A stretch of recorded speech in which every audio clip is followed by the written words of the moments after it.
Hi കൂട്ടുകാരെ, പൊതിച്ചോറ് അതിനു മുമ്പുള്ളൊരു കാഴ്ചയാണിത്. എല്ലാ വീടുകളിലും ഇതുപോലെയാണ്.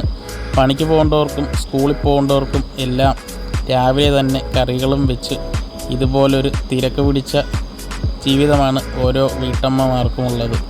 അമ്മമാർക്കും ചേച്ചിമാർക്കും ഇരിക്കട്ടെ ഇന്നത്തെ ഓരോ ലൈക്കും ഷെയറും കമൻറ്റും.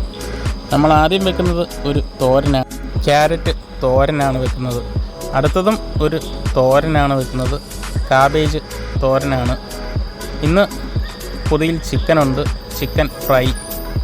വീട്ടിൽ ചിക്കൻ മേടിച്ചതിൻ്റെ കാലെടുത്ത് മാറ്റി വെച്ചിരുന്നു പൊതിയിൽ വെക്കാൻ വേണ്ടി. അങ്ങനെ 2 പീസ് ചിക്കനും വെച്ചു. ഇന്ന് ചമ്മന്തിയില്ല, അതിനു പകരം ഒഴിക്കറിയാണ്, മത്തങ്ങ കറിയാണ് ഇന്നുള്ളത്. ഇത്രയുമാണ് ഇന്നത്തെ പൊതിയിലുള്ളത്. പൊതി ഇഷ്ടമായാൽ എല്ലാവരും ഒന്ന് സപ്പോർട്ട് ചെയ്യണം. നിങ്ങളുടെ സപ്പോർട്ടുണ്ടെങ്കിൽ മാത്രമേ ഓരോ ദിവസവും ഇതുപോലുള്ള വീഡിയോ ഇടാൻ പറ്റത്തുള്ളൂ. നാളെ കാണുന്നവരെ ഓക്കെ, ബൈ.